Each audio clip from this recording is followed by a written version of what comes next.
Engkau bawa kami Tuhan semakin tinggi dalam didikan dan ajaran-Mu. Karena Engkau begitu mengasihi kami, sehingga Engkau mau kami menjadi seperti Engkau, ya Yesus Tuhan. Agar kami memiliki kualitas pikiran dan perasaan yang menghasilkan kehendak dan semua yang kami lakukan, semua yang kami putuskan, sesuai dengan apa yang Kau mau dalam hidup kami. Saat ini kami mau belajar kebenaran firman-Mu. Bersuaralah bagi kami melalui kebenaran-Mu. Didik kami, hajar kami melalui kebenaran-Mu, sehingga kami bisa diubahkan Tuhan. Sehingga bukan hanya sekedar menerima janji, tetapi kami bisa hidup dalam janji tersebut. Terima kasih Bapa di sorga. Pakai aku, gembala kecil, penyampai suara-Mu. Nyatakan apa yang Kau mau bagi kami semua, termasuk bagi pribadi hamba-Mu. Terima kasih. Kami semua siap diberkati melalui suara-Mu yang hendak Engkau nyatakan bagi kami saat ini. Siap hati kami di dalam nama-Mu Tuhan. Yang siap sama-sama kita katakan, amin. Amin. Puji nama Tuhan.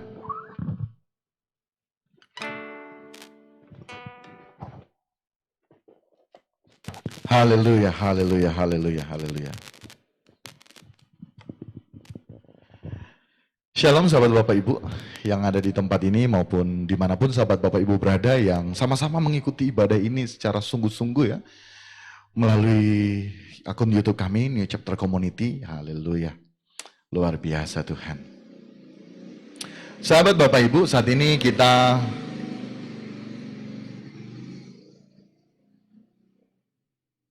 akan mendengarkan kebenaran firman Tuhan.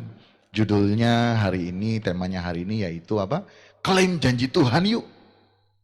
Janji yang mana? Nah gitu. Klaim janji Tuhan yuk, janji yang mana? Mari kita buka ya ruang hati kita untuk kita dapat menikmati hidangan pada saat ini, amin. Dapat menikmati hidangan saat ini sehingga kita bisa diubahkan oleh Tuhan. Klaim janji Tuhan yuk. Yang mana? Janji yang mana? Nah, sahabat Bapak Ibu, kita ini dengan mudah ya, kita sering ya, kita katakan klaim janji Tuhan, klaim janji Tuhan. Betul enggak? Gampang sekali kita katakan klaim janji Tuhan, yuk kita klaim janji Tuhan. Yang sakit klaim janji Tuhan. Yang susah klaim janji Tuhan. Gitu kan. Dan semua klaim-klaim tersebut apa? Terhadap hal-hal lahiriah kita. Materi dunia. Klaim janji Tuhan. Ya. Pegang mobil sana. Klaim janji Tuhan. Nanti mobil itu akan kita miliki. Ya. Wah, saya juga dulu begitu, sahabat Bapak Ibu. Kita mudah sekali. Kita katakan klaim janji Tuhan. Karena apa? Karena kita merasa kita sudah sebagai anak Allah. Anak-anak Allah kita ini, anak raja. Yesus sudah menebus dosa kita, selesai di kayu salib. Tapi orientasinya bukan orientasi kekekalan, melainkan orientasi untuk hidup di kesementaraan ini. Sehingga setiap kali klaim janji Tuhan, selalu yang diklaim apa? Lahiriah, materi dunia, yang justru dengan dan tanpa kita sadari, membuat kita terikat percintaan dengan dunia ini. Kita tidak merindukan pulang rumah.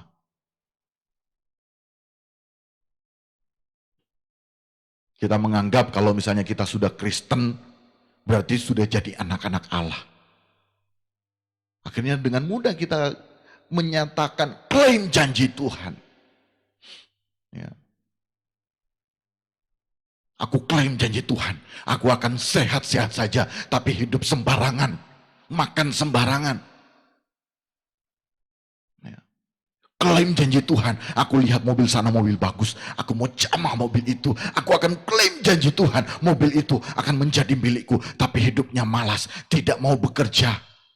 Pun kalau bekerja, malas, tidak jadi teladan, tidak jadi berkat bagi atasan, tidak jadi berkat bagi rekan sesama kerja.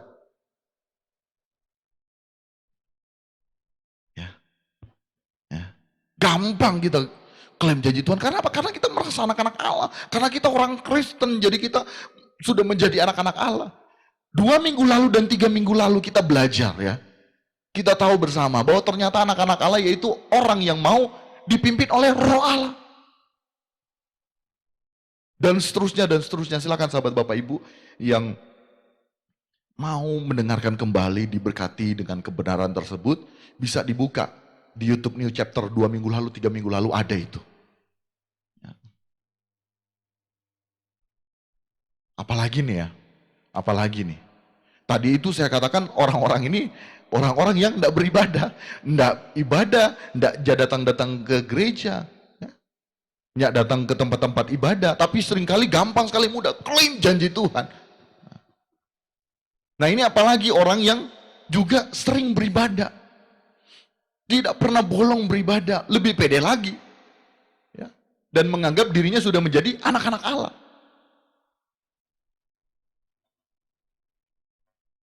Tapi setiap kali kalau beribadah selalu ngarepin berkat dan mujizat. Atau bahasa gaulnya, kita seringkali transaksional dengan Tuhan. Ya. Tuhan, gua beri hidup gua Tuhan. Aku beri hidup aku Tuhan. Kita beri, kita pay hidup for Tuhan. Tuhan mau kasih apa bagi kita? Betul begitu kan kita?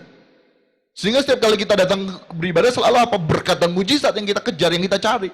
Bukan pribadinya. Apa beda kita dengan penyembah-penyembah berhala?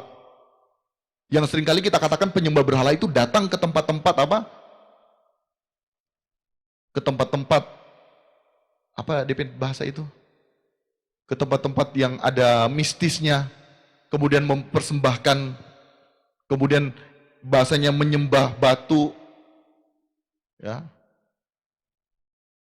Kemudian meminta, artinya melakukan perjanjian dengan setan supaya hidupnya diberkati, supaya memiliki anak, supaya sukses, karir, studi dan lain sebagainya.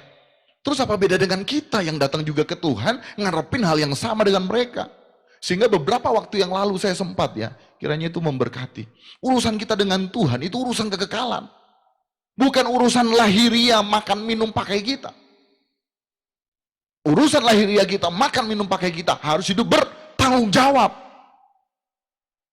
Sehingga jangan mudah, jangan sembarangan kita klaim janji Tuhan, klaim janji Tuhan. Janji Tuhan yang mana yang kita mau klaim? Ya. Nanti kita akan belajar lebih dalam lagi, tapi ini satu pengantar yang memotivasi. Karena kebenaran jelas. Berbicara anak Allah, kita harus hidup dipimpin oleh Roh Allah supaya kita benar-benar sebagai anak Allah. Karena saat ini kita, kita status anak Allah, tapi kita belum berkeadaan sebagai anak-anak Allah.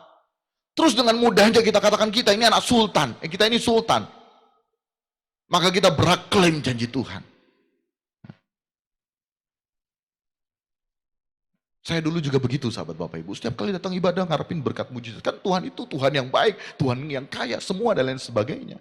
Akhirnya apa? Ujung-ujungnya transaksional hubungan kita dengan Tuhan. Sahabat Bapak Ibu, bila sahabat Bapak Ibu menikah dengan seseorang, kemudian setelah kita menikah dengan seseorang tersebut, kita tanya dari hati ke hati dengan seseorang tersebut. Contoh saya menikah dengan istri saya tanya kepada dia, "Ma, kenapa sih mama suka papa? Wah, bagaimana saya enggak. Kenapa mama suka kawin dengan papa? Wah, bagaimana saya enggak mau kawin dengan papa? Sebetulnya mama enggak sayang sama papa. Tapi mama melihat papa itu punya masa depan yang baik. Dalam artian yang sekarang juga sudah baik. Mama melihat papa punya mobil, papa punya segalanya. Terus cewek mana yang enggak mau kawin dengan papa? Kira-kira saat kita mendengar hal tersebut dari pasangan kita, ternyata pasangan kita tidak mencintai kita, tapi mencintai embel-embel kita. Apa yang kita rasakan? Apa yang kita rasa? Sakit. Kecewa. Percuma selama ini. Ya. Tapi Tuhan tidak begitu loh. Tuhan masih tetap mengharapkan kita betul-betul mengasihi pribadinya.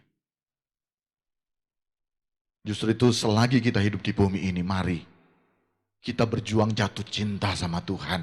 Bukan jatuh cinta sama berkat dan mujizatnya. Kalaupun kita diberkati, kalaupun kita menerima mujizat, itu tidak mempengaruhi cinta kita ke Tuhan. Kalaupun juga kita tidak menerima berkat, kalaupun juga kita tidak menerima mujizat, itu juga tidak mempengaruhi cinta kita kepada Tuhan. Amin. Saya bukan anti berkat dan mujizat. Saya hidup juga dalam tuntunan Tuhan, dalam mujizat Tuhan, dalam berkat-berkat Tuhan. Tapi itu tidak menjadikan alasan dasar saya untuk mengikut Tuhan. Karena saya rindu mencari pribadinya, sahabat Bapak Ibu. Saya rindu mencari pribadinya. Saya tidak mau transaksional. Kalau ke Tuhan, harus Tuhan. 100%. Jangan Tuhan 99, 1% minta berkat. Enggak, Tuhan 100%. Amin. Urusan Tuhan lah untuk mau kasih atau enggak, urusan kita untuk kita terus beri yang terbaik bagi Tuhan. Amin. Sehingga kita tidak dengan sembarangan klaim janji Tuhan. Apalagi janji itu selalu berkaitan dengan hal-hal yang lahiriah. Ditambah lagi kalau misalnya beribadah, apalagi ini pelayan-pelayan ya. Tuhan, aku kan sudah kasih yang terbaik melalui pujian dan penyembahan. Aku sudah melayani Tuhan. Aku sudah berkhotbah Tuhan. Sekarang dong, aku waktunya terima balasan dari Tuhan. Aku mau klaim janji Tuhan. Haleluya. Sadar sahabat Bapak Ibu, sadar. Siapa kita sih yang berhak atur Tuhan? Siapa kita yang berhak klaim Tuhan? Tuhan yang sejatinya berhak klaim kita. Kita itu miliknya. Kita itu miliknya. Tuhan yang seharusnya klaim kita, bukan kita mau klaim Tuhan. Kita sudah bersyukur loh, bersyukur kita sudah ditebus dengan darahnya. Dan kita dikembalikan pada rancangan Allah semula. Dan itulah keselamatan yang sementara berproses karena berprogres. Amin. Lagian juga janji yang mana sih? Selalu kita klaim janji Tuhan. Nah ini nih, yang tidak tahu dan tidak mau tahu serta tidak mau belajar dengan jujur terhadap kebenaran. Maunya yang apa? Memuaskan aku dan aku. Aku ingin begini, aku ingin begitu. Pokoknya Tuhan harus sediakan. Untuk yang bayi-bayi rohani, ya silakan.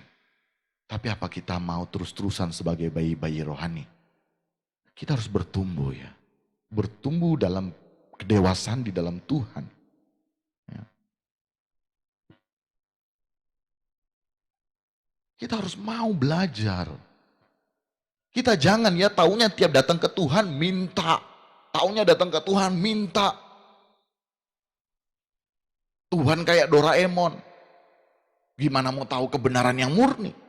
Tambah lagi di saat kebenaran yang murni ini mulai disampaikan, maka langsung apa? Mental block. Saya harap sahabat Bapak Ibu yang ada di tempat ini maupun yang secara online jangan langsung matikan handphonenya. Ya. Dengar kebenaran yang sementara menusuk manusia batinia kita. Kita sementara disembuhkan, sahabat Bapak Ibu. Manusia batinia kita sementara disembuhkan. Ya. Manusia batinia kita sementara disembuhkan. Jangan ada yang berpikir, aduh Pak Pendeta saya kan banyak masalah. Seharusnya saat saya nonton ibadah online, ikuti ibadah online, atau saat saya datang ke tempat ini, seharusnya kan Bapak Pendeta kan harus sampaikan yang enak di telinga saya. Supaya saya dapat kekuatan baru. Bagaimana masalah saya mau cepat selesai atau mau cepat berlalu. Gereja kan seharusnya dalam hal ini pembicara yang dipakai Roh Kudus seharusnya bisa beri penghiburan dong. Tapi kok justru disuruh berkemas pulang, disuruh hidup kudus, disuruh hidup serupa dengan Yesus. Sudah tahu masalah yang saya hadapi itu sangat berat. Mau ditambah lagi harus begitu. Sahabat Bapak Ibu bertobat. Amin. Dan kita mau berubah. Haleluya. Banyak orang saat ini hidupnya acuh tak acuh. Ya, kalau dulu saya sedikit greget ya, greget maksudnya marah juga begitu. Tapi sekarang ya sudahlah, nanti kita berjuang masing-masing. Nanti di tata pengadilan Tuhan kita akan terbukti mana yang menjadi anak kesukaan Bapa di sorga, ya, mana yang tidak. Tapi selagi masih ada kesempatan untuk itu saya mengajak, mari kita semua Mau menjadi anak kesukaan Bapa di sorga, amin. Yang hidupnya bukan hanya sekedar minta-minta, yang hidupnya selalu datang ke Tuhan, menyerahkan hidupnya kepada Tuhan. Bukan cari Tuhan karena cari hal-hal yang lahiriah. Akhirnya kita tidak dapat bertumbuh di dalam Tuhan. Kita tidak dapat mengenali secara utuh pribadi Bapa di sorga.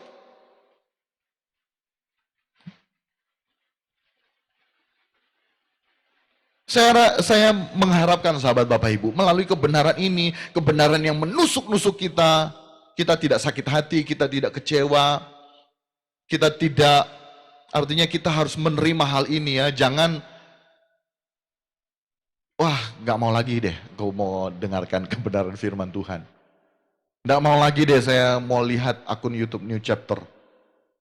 Saya punya masalah, seharusnya kasih solusi lah. Ini solusi masalah hidup kita, karena masalah terbesar dalam hidup kita apabila kita nantinya ditolak di kerajaan kekal.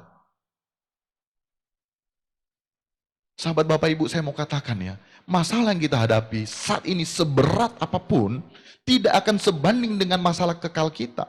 Kalau kita ditolak Tuhan, itu masalah paling besar. Termasuk nih chapter message hari ini, kita seringkali merasa bahwa kita lebih takut loh orang ngomongin kita ini karena kita tidak punya ini, tidak punya itu.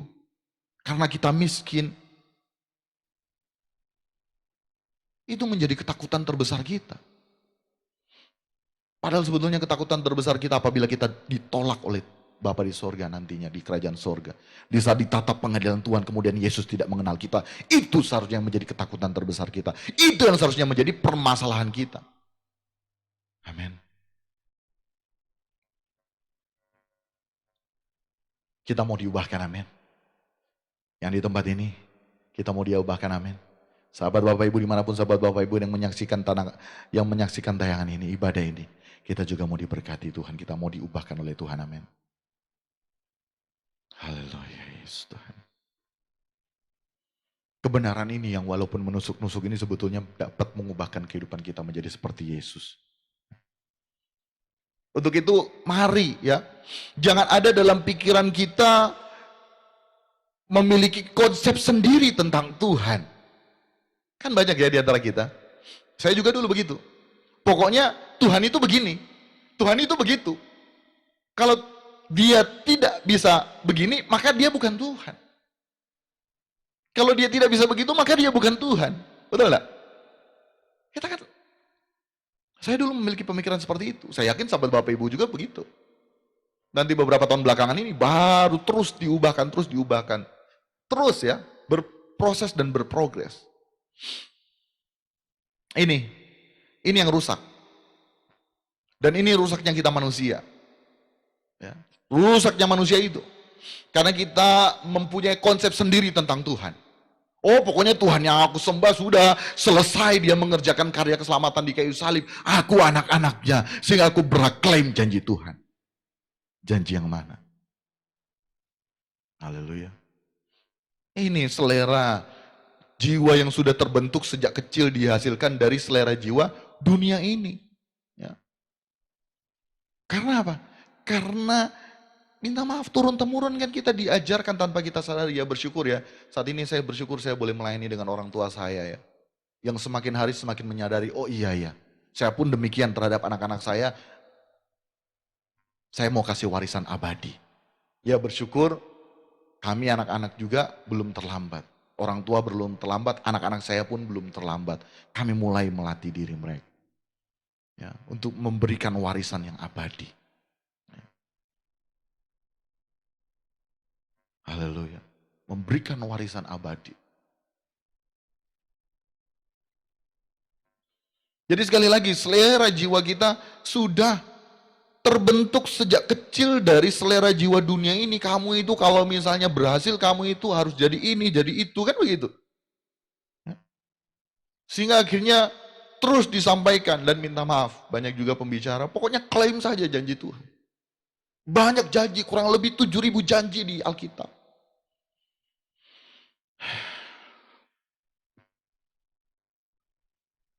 Kalau sudah begitu sudah rusak sahabat Bapak Ibu.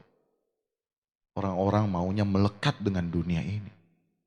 Orang-orang tidak mau mati, tidak mau pulang surga. Padahal pengkhotbah bilang kita harus merindukan kematian itu. Karena di saat kita mati, kita akan memulai suatu kehidupan yang baru bersama dengan Tuhan. Di langit baru, bumi baru, apabila kita berkenan di hadapan Tuhan. Justru itu hal yang pokok, yaitu bagaimana kita mau berkenan di hadapan Tuhan. Kita ini sahabat Bapak Ibu sering transaksional saat datang ke Tuhan. Karena apa? Karena selera jiwa kita yang tadi sudah rusak. Kita sering transaksional saat datang ke Tuhan. Betul enggak? Kita sering transaksional datang ke Tuhan. Aku kan punya Tuhan yang hebat, Tuhan yang dahsyat. Aku klaim janji Tuhan. Kalau bukan, maka Tuhan yang aku sembah bukan Tuhan yang dahsyat. Bayi-bayi rohani boleh silakan.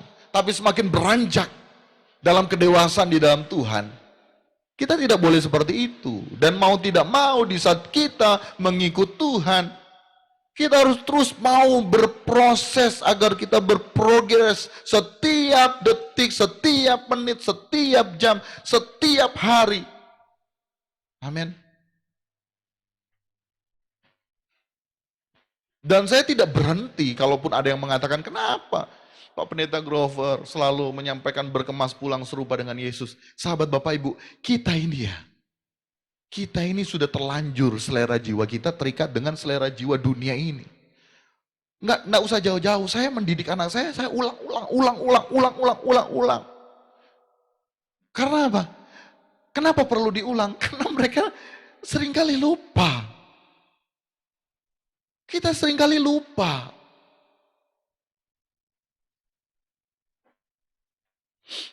Sehingga selalu diingatkan melalui kebenaran firman Tuhan.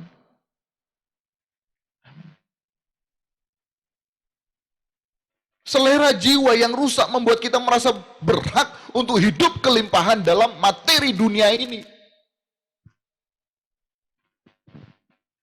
Maunya hidup enak di dunia ini, kemudian nanti di langit baru bumi baru juga diterima.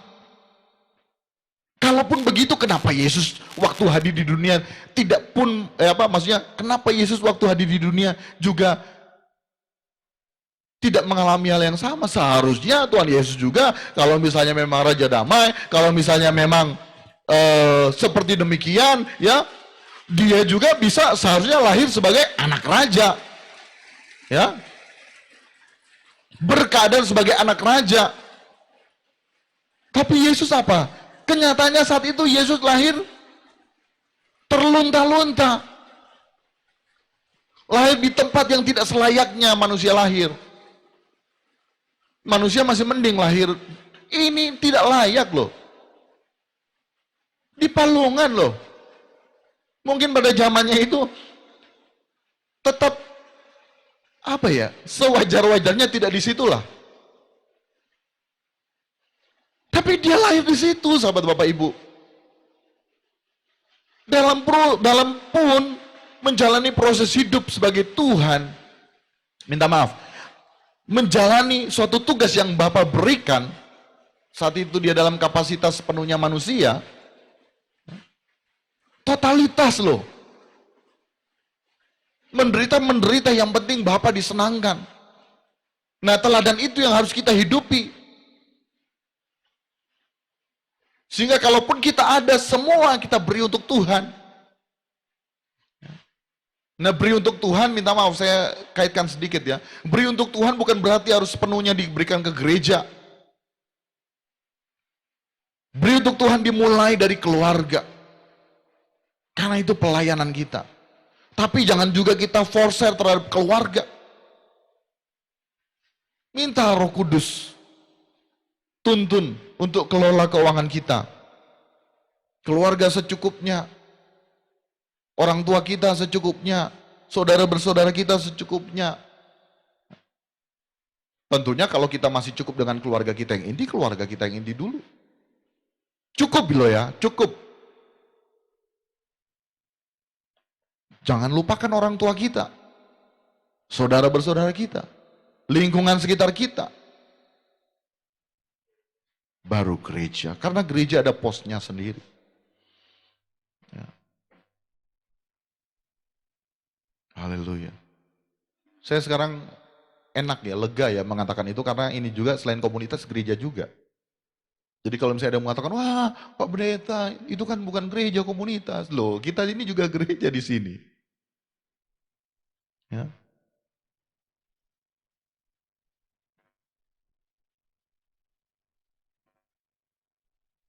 Janganlah kita stoplah licik di hadapan Tuhan. Amin. Licik terhadap diri kita sendiri, kita stoplah. Nah selera jiwa ini yang membuat kita merasa hidup berkelimpahan materi duniawi. Rusak sahabat Bapak Ibu. Selanjutnya selera jiwa ini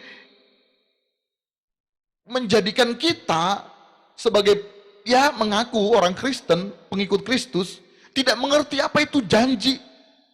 Janji yang Tuhan beri bagi orang Kristen, bagi pengikut Kristus.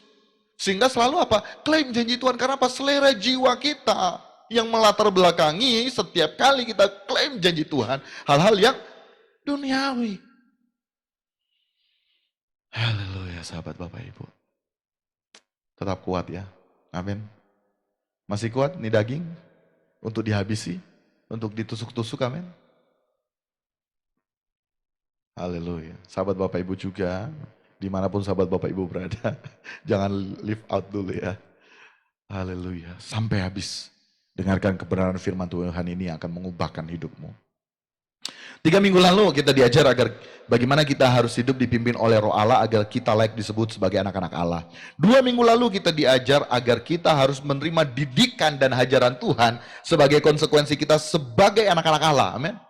Namanya anak-anak Allah, tentu dididik dan dihajar. Kita harus relakan diri kita untuk dididik dan dihajar. Dan hari ini kita belajar apa maksud dan janji mana yang dapat kita klaim. Sahabat Bapak Ibu, akibat dari didikan yakni apa? Filipi 2 ayat yang ke-15. Demikian firman Tuhan. Supaya kamu tidak beraib dan tidak bernoda sebagai anak-anak Allah. Yang tidak bercela di tengah-tengah angkatan yang bengkok hatinya dan yang sesat ini. Sehingga kamu bercahaya di antara mereka seperti bintang-bintang di dunia. Haleluya. Hal ini sahabat Bapak Ibu yang harus kita sadari dan pahami bersama bahwa saat kita diberi kuasa menjadi anak atau saat kita diberi hak menjadi anak, ada fasilitas yang Tuhan berikan dan melalui fasilitas itu kita harus hidup dalam didikan dan hajaran Bapa. Bukannya hidup seenak kita sendiri atau suka-suka kita sendiri, klaim janji Tuhan. Padahal Filipi 2:15 katakan supaya kamu tidak beraib dan tidak bernoda sebagai anak-anak Allah yang tidak bercela di angkatan yang bengkok hatinya dan yang sesat ini. Sehingga kamu bercahaya di antara mereka seperti bintang-bintang di dunia. Amin. Kita dididik supaya kita tidak beraib, kita tidak bernoda, kita menjadi terang. Untuk itu kita harus bersedia terima didikan dan hajaran Tuhan.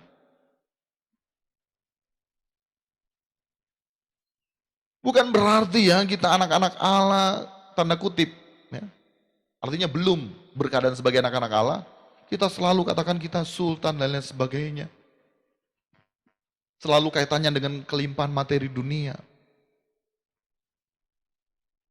Sahabat Bapak Ibu sekali lagi, Tuhan Yesus pun menerima proses didikan. Ya. Pada waktu di dunia. Dia mengikuti step by step-nya. Kita manusia itu ya seringkali mau apa? Melompat. Kita harus ikuti proses hidup ini sahabat Bapak Ibu. Ya. Saya pun mengalami proses hidup ini. Beberapa waktu yang lalu New Chapter Community hadir. Ya. Kerinduan membawa jiwa-jiwa datang kepada Tuhan untuk sama-sama berkemas pulang. Lalu lebih fokusnya di online. Sekarang juga sudah onsite. Akhirnya kami dalam wadah gereja Elim Tabernakel. Nah terus kami rindu membawa.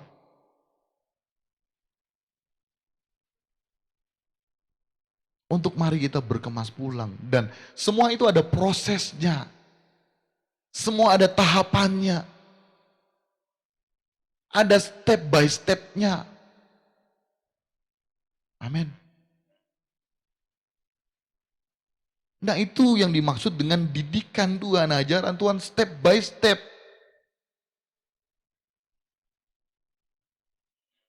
Yesus pun melalui dengan step by step berinkarnasi sebagai manusia, lahir tuh melalui darah Maria saat itu, hidupnya waktu di kandungan juga terancam.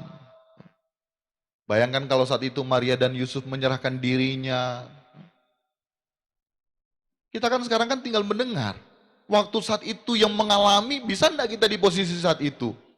Yusuf dan Maria saat itu boleh loh teriak loh, boleh loh. Tapi mereka tidak melakukan itu. Mereka tidak berkata atau misalnya seperti halnya kita saat ini gampang setiap kali ada masalah, klaim janji Tuhan. Bayangkan sahabat Bapak Ibu, Maria dan Yusuf saat itu yang dikandung Maria apa? Raja damai, juru selamat manusia. Mereka harus mengungsi ke sana ke sini supaya tidak apa? Tidak dibunuh. Seharusnya mereka yang layak untuk klaim janji Tuhan. Tapi kita sekarang gampang sekali klaim janji Tuhan. Hidup tidak beres.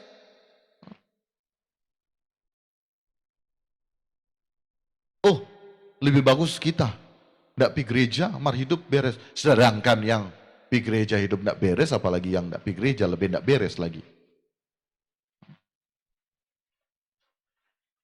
Haleluya.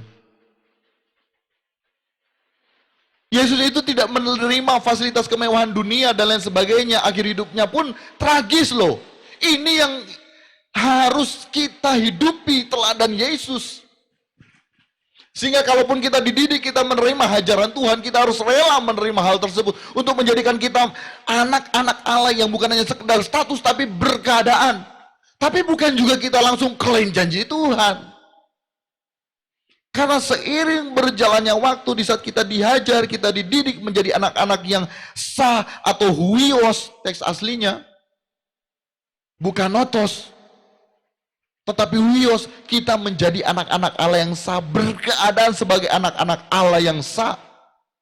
Dan saat kita dalam keadaan itu, kita juga pasti akan malu mau klaim janji Tuhan. Karena apa? Karena dengan karya keselamatan Yesus Kristus di kayu salib, itu lebih dari cukup. Amin. Haleluya. Klaim janji Tuhan yuk. Janji yang mana? Ini yang harus kita tahu supaya kita tidak melayang ke sana kemari. Janji Tuhan yang mana sih? Kita sudah berandai-andai, kita semua sudah saling klaim janji Tuhan. Ada 2 gereja berseteru, ya. Kemudian gereja A klaim janji Tuhan, gereja B klaim janji Tuhan. Akhirnya dua-dua saling menyerang dengan satu dengan yang lain. Alasannya, aku klaim janji Tuhan, aku yang benar. Satu lagi gereja B, aku klaim janji Tuhan, gereja aku yang paling benar. Ataupun pendeta A, pendeta B, Tuhan tolong aku Tuhan, aku sudah dipojokkan oleh pendeta ini Tuhan. Aku mau klaim janjimu Tuhan. Betul? Berapa banyak kita yang mempergunakan Tuhan sebagai alat?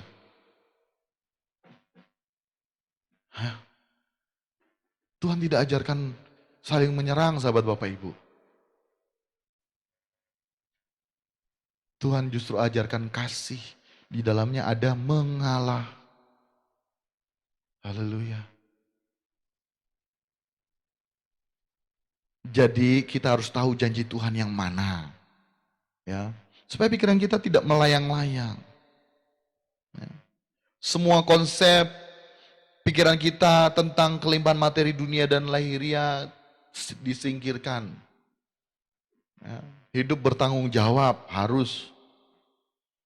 Dalam Galatia 4 ayat yang ke-7 di sini dikatakan, jadi kamu bukan lagi hamba melainkan anak. Jikalau kamu anak, maka kamu juga adalah ahli-ahli waris oleh Allah. Tapi saya mau katakan, ini status anak. Tapi kita harus berkeadaan sebagai anak-anak Allah yang sah. Sehingga kita disebut ahli waris oleh Allah. Memang betul kita, kita klaim janji Tuhan karena kita ahli waris. Ya. Tapi janji yang mana? Roma 8 ayat yang ke-17. Dan jika kita adalah anak, maka kita juga adalah ahli waris.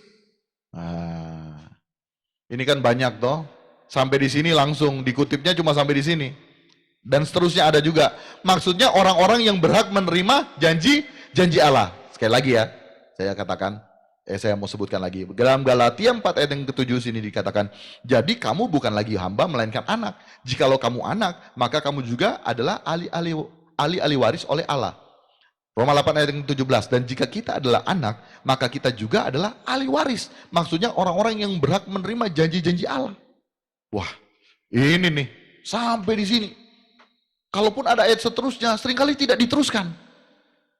Ataupun diteruskan tapi diabaikan. Sehingga fokusnya hanya apa? Oh, kita ahli waris, kita berhak terima janji Tuhan, kita berhak apa? Klaim janji Tuhan. Kita berhak klaim janji Tuhan. Jadi seperti tadi saya katakan, hidupnya sembarangan, sakit kemudian aku klaim sembuh, aku klaim aku hidup sehat, aku klaim aku sehat terus, tapi hidupnya mabuk-mabukan, jam tidur tidak teratur, tidak jaga pola makan, tidak jaga pola hidup.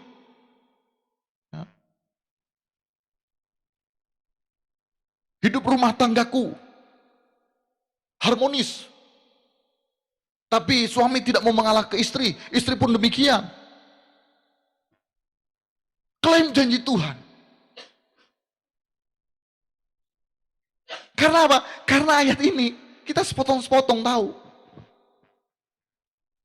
Dan jika kita adalah anak, maka kita juga adalah ahli waris. Roma 8 ayat 17. Maksudnya orang-orang yang berhak, oke, kita anak, ya. Kita sebagai ahli waris. Otomatis kita berhak menerima janji-janji Allah. Tapi bukan berarti kita berhak untuk klaim loh. Haleluya.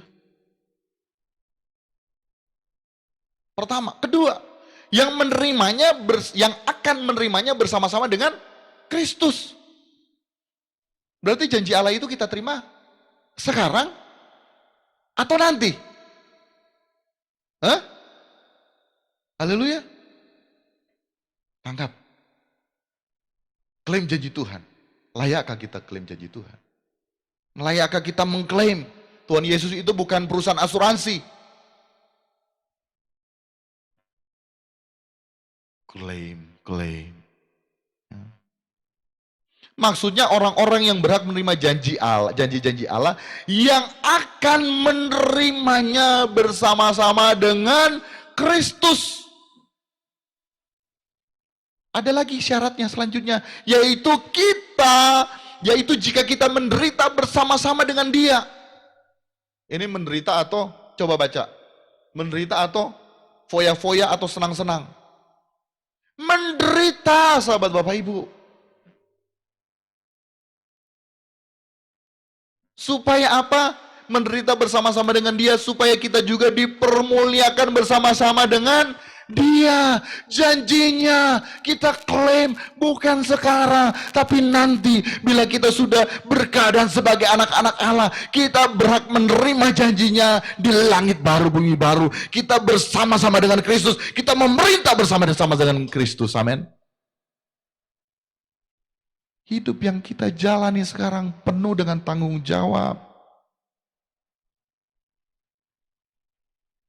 Pernah enggak bertanya, kenapa ya banyak orang-orang yang di luar Kristen hidupnya lebih bagus tuh? Tuhan izinkan. Mau, bahasa Manado bilang, mau saya tunjung. Jangan cuma tahu klaim, tapi janji margoni hidup tidak bertanggung jawab. Colia dorang, tidak kenal pak kita, tidak tahu kita. Mar dorang hidup bertanggung jawab, apa yang dong tabur, dong tuai. Amin. Haleluya. Haleluya.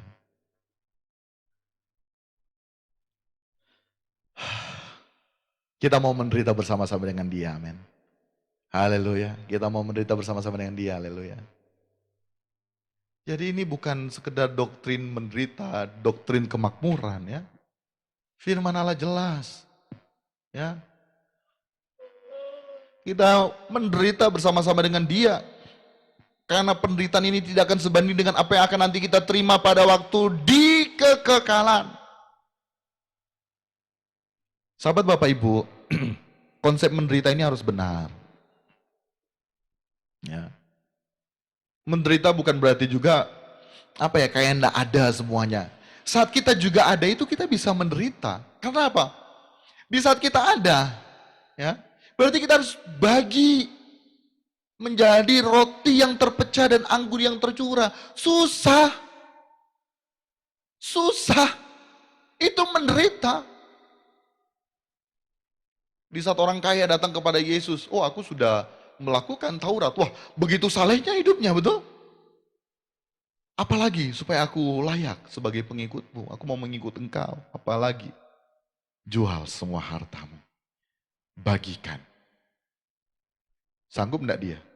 Enggak sanggup. Sehingga sekarang sahabat Bapak Ibu atau kita yang merasa kaya dan berkelimpahan, engkau juga harus menderita. Engkau tidak boleh bermilik atas apa yang kau miliki saat ini. Ada bagian orang lain yang Tuhan titipkan dalam dirimu untuk engkau bagikan kepada yang lain. Bukan berarti orang kaya tidak bisa masuk surga. Bisa. Tapi semakin kita kaya, semakin kita rasa memiliki. Itu yang Tuhan tidak mau. Tapi kalau engkau kaya, engkau tidak merasa memiliki, engkau banyak membantu pekerjaan-pekerjaan Tuhan. Engkau menyalurkan apa yang Tuhan taruh bagian orang lain dalam hidupmu. Maka engkau berkenan di hadapan Tuhan. Amin. Haleluya. Sahabat Bapak Ibu, ahli waris di sini, yaitu orang yang berhak menerima harta bagi diri kita seperti yang disebutkan dalam Lukas 16 ayat yang ke-11 sampai 12. Di sini dikatakan, jadi jikalau kamu tidak setia dalam hal mamon yang tidak jujur, siapakah yang akan mempercayakan kepadamu harta yang sesungguhnya? Dan jikalau kamu tidak setia dalam harta orang lain, siapakah yang akan menyerahkan hartamu sendiri kepadamu? Dua ayat ini menjelaskan bahwa kita memiliki harta yang sesungguhnya. Dan harta yang sesungguhnya itu nanti di mana? Langit baru, bumi baru. Karena Matius 6 ayat yang 19 katakan, janganlah kamu mengumpulkan harta di bumi. Di bumi mengengat dan karat merusakkannya dan pencuri membongkar serta mencurinya. Tetapi kumpulkanlah bagimu harta di sorga. Di sorga mengengat dan karat tidak merusakkannya dan pencuri tidak membongkar serta mencurinya. Ayat yang ke-21, karena di mana hartamu berada, di situ juga hatimu berada. Kita akan menerimanya bersama-sama dengan Kristus. Yang mau menerima janji Tuhan bersama-sama dengan Kristus, sama-sama kita katakan, amin. Amin. Jadi di saat tema hari ini sebetulnya paradoks ya. Klaim janji Tuhan yuk. Janji yang mana? Mulai saat ini kita sudah lebih mengerti, amin. Saya terus berdoa, Roh Kudus, Roh Kudus jamah hati-hati mereka. Jelas disebutkan. Jadi bukan di bumi sekarang ini, karena bumi sekarang ini akan hilang lenyap atau menjadi neraka. Buat apa kita kumpulkan harta di bumi ini? Buat apa kita berlimpah harta dunia kalau kita kehilangan kesempatan untuk masuk langit baru, bumi baru? Apa gunanya, seperti halnya Matius katakan, apa gunanya seseorang memperoleh seluruh dunia, tetapi kehilangan nyawanya? Apakah dapat diberikannya sebagai ganti nyawanya? Untuk itu, melalui perenungan, suara yang disampaikan bagi kita saat ini, kita dapat menangkapnya bahwa apa? Kita harus hidup. Fokus kita yaitu bukan untuk diri kita sendiri, bukan untuk dunia saat ini, tapi untuk Tuhan. Dan kalaupun kita berlimpah harta, ada milik orang lain yang Tuhan titipkan dalam diri kita. Amin. Supaya firman Tuhan katakan terjadi yang namanya keseimbangan. Amin. Kebenaran firman Tuhan. Haleluya. Haleluya sahabat Bapak Ibu.